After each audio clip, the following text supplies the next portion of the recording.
Pernah nggak sih orang tua lo nyampein harapan mereka ke lo, misalnya? Mereka pengen lo kuliah di suatu jurusan tertentu, kerja di pekerjaan tertentu, bahkan sampai pasangan pun mereka tentuin kriteria yang sesuai sama mau mereka. Ya memang bisa aja sih mereka bilang kalau mereka ngelakuin ini semua demi kebaikan lo juga. Tapi, apakah yang mereka lakukan ini adalah yang terbaik buat lo? Sekarang gua mau tanya ke lo, setiap lo dengar harapan-harapan orang tua lo, pernahkah lo ngerasa tertekan atau stres? Bahkan gak jarang malah jadi terbebani untuk memenuhi harapan itu, kalau lo pernah atau mungkin lagi ngalamin salah satu dari hal yang disampaikan tadi. Simak sampai habis karena gua akan ngejelasin dari mana sih asalnya ekspektasi orang tua ini. Dan selain itu, apakah lo harus selamanya nurutin ekspektasi mereka? Tuntutan orang tua. Seringkali, perkataan-perkataan yang orang tua lo lontarkan kepada lo itu punya makna yang baik. Antara itu pujian, harapan, atau juga nasihat. Tapi, mereka udah terbiasa terus-menerus menganggap nasihatnya sebagai yang paling benar, sampai-sampai rasanya bukan kayak nasihat lagi, tapi ultimatum. Ya di sini mereka suka lupa kalau apa yang mereka harapkan bisa jadi bukan yang terbaik buat lo. Pertama-tama, lo perlu tahu dulu kenapa sih orang tua lo ngasih harapan ke lo kayak gini. Seperti fenomena psikologis lain, hal ini bisa dijelaskan oleh banyak hal, tapi salah satu yang paling pas untuk kita bahas sekarang adalah parental pride.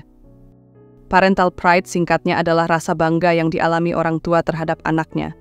Misalnya pas nilai lo bagus, juara sesuatu, dapat pekerjaan yang bagus, mereka jadi bangga punya anak kayak lo. Lo terus apa buruknya? Bukannya fine-fine aja orang tua bangga sama anaknya?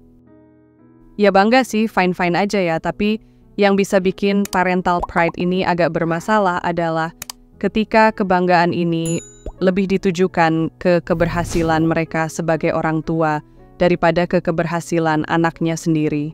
Istilahnya kesannya seperti mereka bangga pada diri mereka sendiri karena anak mereka menjadi seseorang yang sesuai dengan apa yang mereka mau, bukan karena anaknya sendiri. Ketika antara kebanggaan terhadap diri sendiri dan kebanggaan terhadap anak kecampur aduk, ya harapan yang mereka punya ke anak juga kecampur aduk dengan harapan pribadi mereka. Pertanyaannya sekarang adalah, ketika orang tua lo menyampaikan harapan mereka ke lo, apakah harapan itu selalu untuk kebaikan lo? Atau justru untuk mereka? Gue gak bilang bahwa semua harapan orang tua itu egois, gue cuma mau mengingatkan kalau harapan-harapan orang tua itu bukan sesuatu yang absolut. Ya, karena balik lagi, ingat aja kalau mereka ini manusia sama kayak lo. Mereka punya mimpi sendiri-sendiri, keinginan sendiri-sendiri, dan hal-hal manusiawi lain yang gak memungkinkan mereka untuk selalu mencari solusi yang terbaik buat lo. Apa sih akibatnya kalau parental pride ini kita rasain secara terus-menerus? Dalam ilmu psikologi, kita mempelajari apa yang namanya self-conscious emotions. Atau intinya perasaan yang dipengaruhi oleh bagaimana kita melihat diri kita sendiri dan bagaimana kita dilihat oleh orang lain. Nah, ketika kita terus-menerus dihadapi dengan parental pride, kita jadi terbiasa buat melihat diri dari kacamata orang tua. Akibatnya, kita jadi kehilangan sense of self atau perasaan mengenai siapa sih diri kita yang sebenarnya. Ketika kita gagal memenuhi ekspektasi orang tua, perasaan bersalah ini jadi muncul walaupun ekspektasi tersebut nggak sejalan dengan mimpi kita sebenarnya. Atau justru ketika berhasil memenuhi ekspektasi orang tua, mungkin sesaat kita merasa senang dan berhasil, tapi lama-kelamaan juga muncul pikiran, sebenarnya gue ngelakuin ini buat siapa sih? Nah, ketika dihadapi dengan kebingungan seperti ini, apa sih yang perlu lo lakuin? Gue akuin kalau menghadapi masalah ini jauh lebih gampang ngomongnya daripada beneran ngelakuinnya.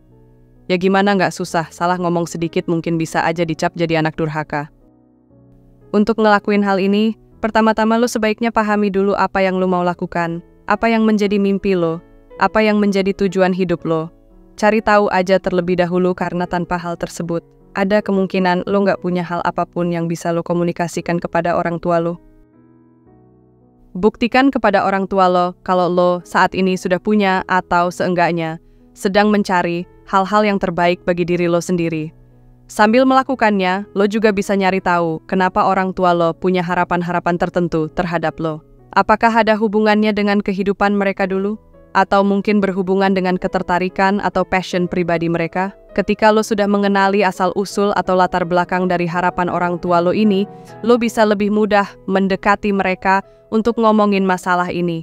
Misalnya, lo bisa memulai percakapan ini dengan ngejelasin kalau lo paham apa harapan mereka, datangnya dari mana harapan tersebut, dan kenapa mereka mau hal yang sama buat lo. Tapi, lo bisa lanjut dengan bilang bahwa sama seperti mereka yang punya impian dan harapan sendiri, lo juga punya impian dan harapan terhadap diri lo sendiri. Dan yang perlu dijelaskan di sini adalah, hanya karena lo nggak nurutin harapan mereka, bukan berarti lo nggak sayang sama mereka. Kalaupun setelah lo coba ngejelasin ini tetap aja merekanya maksa lo untuk nurutin harapan mereka, alternatif lain adalah di mana orang tua lo mau A, sementara lo tetap mau B. Sebenarnya kalau udah begini, nggak banyak yang bisa lo lakuin selain memohon kepercayaan mereka. Kalau cara lo membawa kebaikan ke diri lo sendiri, juga bisa berhasil tanpa harus menuruti cara mereka. Perlahan-lahan, lo bisa kok belajar mengkomunikasikan apa yang lo mau secara asertif dan berupaya untuk membuat orang tua lo percaya dengan apa yang lo mau lakukan. Sekali lagi gue mau bilang bahwa hal seperti ini mungkin adalah hal yang sulit dilakukan bagi sebagian orang. Apalagi yang saat ini masih berusaha mengenal dan memahami dirinya atau baru belajar buat berkomunikasi asertif kepada orang, terutama orang tua. Oke, mungkin segitu saja yang bisa gue kasih ke lo. Udah banyak banget yang kita cerdas bisa bahas. Dan jangan lupa kalau video ini bermanfaat, share ke teman-teman lo juga ya. Terima kasih sudah menonton.